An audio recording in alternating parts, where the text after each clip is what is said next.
Salut tout le monde et bienvenue sur musculationprisemasse.com. Mon nom est Charles. Moi, c'est Étienne. Et mardi, on avait une capsule spéciale sur les biceps. Si vous ne l'avez pas vu encore, on vous a martelé avec ça toute la semaine. Si vous ne l'avez pas vu encore, moi, j'ai personnellement couché avec le tableau toute la semaine, comme ça. Et allez voir ça. On a une offre spéciale pour vous pour avoir des exercices, un programme d'entraînement pour les biceps et les triceps. Donc, notre offre est sur la page de mardi. Allez voir ça. Le tableau, il ne m'avait pas dit ça que tu avais couché avec. Non. Il a voulu Je garder sais ça pas, je pour vais lui, désinfecter tantôt. Puis aujourd'hui, on a une question de musculation. Mm-hmm. C'est samedi. Généralement, on répond à des questions longues. Aujourd'hui, c'est une question courte, mais il va y avoir une longue réponse. OK, je vais lire ça. Let's go, Charles. OK, notre question vient de Simon Saint-Basile-le-Grand, 23 ans. Pas de taille, pas de poids, pas de pourcentage de gras, mais on ne fait pas de discrimination sur le site. Donc, on va répondre à ta question quand même, Simon. Et Simon, tu nous dis « Salut les gars, je regarde vos capsules depuis le tout début et j'ai beaucoup appris sur la musculation. Lâchez pas. » Merci. Merci beaucoup.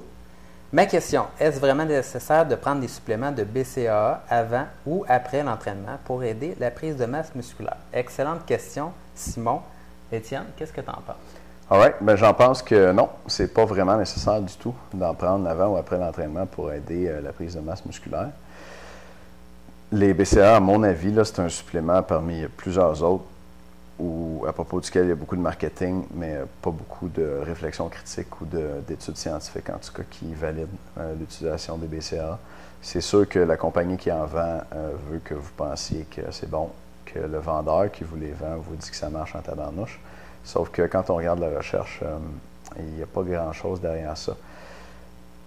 Dans le cas des BCAA, c'est un petit peu plus compliqué que le reste parce qu'il y a des études qui ont montré qu'il y avait certains effets sur la prise de masse musculaire, mais vous allez voir que ces études-là ne sont pas toujours applicables à une personne qui s'entraîne et qui mange bien. Ce qu'on a trouvé comme effet le plus convaincant, c'est que ça, chez les gens qui font de la musculation, c'est que ça prévient les diminutions des concentrations sanguines de leucine après 10 semaines d'entraînement en musculation. Mm-hmm. La leucine, c'est un acide aminé. Les acides aminés, ce sont les composantes des protéines. Et puis la leucine, c'est un acide aminé qui envoie le signal aux muscles de se construire. Donc, c'est un acide aminé important pour la prise de masse musculaire. Et donc, dans l'étude, on a vu que des gens qui s'entraînaient en musculation pendant 10 semaines, leur niveau de leucine dans le sang diminuait. Et puis là, on suppose que ça influencerait la prise de masse musculaire. Et on a vu aussi dans cette étude-là que la moitié du groupe à qui on avait donné des BCAA n'avait pas vu leur niveau de leucine diminuer. Il faut savoir que les BCAA, ça veut dire acide aminé à chaîne branchée, et c'est leucine, isoleucine et valine. Donc, il y a de la leucine là-dedans, et quand on en donne, les diminutions sanguines sont moins importantes. Donc, jusqu'ici, ça a de l'allure. Sauf que dans l'étude, on n'a pas vu de différence au niveau des performances. Donc, même si les gars, il y avait moins de leucine dans le sang, ils faisaient autant le même travail au gym. Mm-hmm. Et de façon plus importante, là, ces gens-là, dans leur alimentation à tous les jours, ils mangeaient 0,5 g de protéines par livre de poids. Donc ça, c'est vraiment insuffisant. Pour vous donner une idée, là, nous, on recommande sur musculation prise de masse 1 g par livre de poids plus 10. Pour quelqu'un de 200 livres, ça va faire 210 g de protéines par jour. Dans cette étude-là, quelqu'un de 200 livres aurait mangé 100 g de protéines par jour. Donc, il n'en mangeait pas assez. Et puis, ce que cette étude-là nous dit dans le fond, puis je vais mettre la référence en dessous, c'est que dans un contexte d'un apport en protéines insuffisant ou inadéquat pour soutenir une bonne prise de masse musculaire, oui, ça va être intéressant de prendre des acides aminés à chaîne branchée. Mais dans un contexte d'apport en protéines insuffisant, ça va être intéressant de prendre des suppléments de protéines, point. Ouais. Ça va être intéressant de manger plus de protéines parce que tu n'en as pas assez, le gros. C'est-tu moi, Étienne, ou il y a déjà des BCAA dans les protéines? Il y en a beaucoup. Et, effectivement, toutes les protéines animales, qui sont des protéines complètes, contiennent tous les acides aminés, contiennent aussi les 3 acides aminés qui sont dans les BCAA.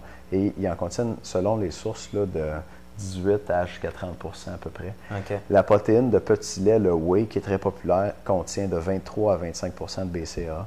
Ça veut dire que quand vous faites un shake avec 20 g de whey, une scoop, vous avez déjà 5 g d'acide aminé à chaîne branchée. Si vous mettez 2 scoops, vous avez 10 g. Si vous en prenez 20 g avant, 20 g après, vous avez vos 10 g d'acide aminé à chaîne branchée. Donc, dans l'alimentation de tous les jours, on en mange déjà beaucoup. Si vous mangez suffisamment de protéines, puis j'espère que vous le faites parce que c'est une des conditions de base pour prendre la masse, vous avez déjà énormément de BCAA et il n'y a aucune étude chez des gens qui s'alimentaient bien et qui s'entraînaient en musculation qui montre que les BCAA, ça aide à prendre la masse. Donc, à mon avis, c'est pas nécessaire. Puis ta question, là, Simon, c'est est-ce que c'est vraiment nécessaire d'en prendre? Mais pas pantoute. Ce qui est vraiment nécessaire de faire, c'est manger assez de calories, beaucoup de calories, manger assez de protéines, votre poids en livres plus 10. Et quand vous avez fait ça, si en plus vous prenez un shake avant puis après l'entraînement, vous avez déjà des BCAA autour de votre entraînement, vous n'avez pas besoin d'en prendre en plus. Achetez pas de supplément de BCAA, achetez nos programmes d'entraînement à place. Bon. Ça va être un bien meilleur clair, investissement de votre argent. Fait que c'est en plein ça. Je pense qu'on vient de sauver pas mal d'argent pour pas mal de personnes. Et justement ça, programme d'entraînement, protéines, bien manger, c'est le bon nombre de calories et ça fait la job. Donc, si vous avez une petite question en tête puis un peu de temps en fin de semaine, allez voir notre vidéo de mardi si ce n'est pas déjà fait pour votre vidéo sur les biceps. Bon, je vous dis d'acheter nos programmes, mais là, on vous en donne un gratuit dans la vidéo de mardi. Donc, allez chercher ça. À bientôt tout le monde. Salut, bonne fin de semaine.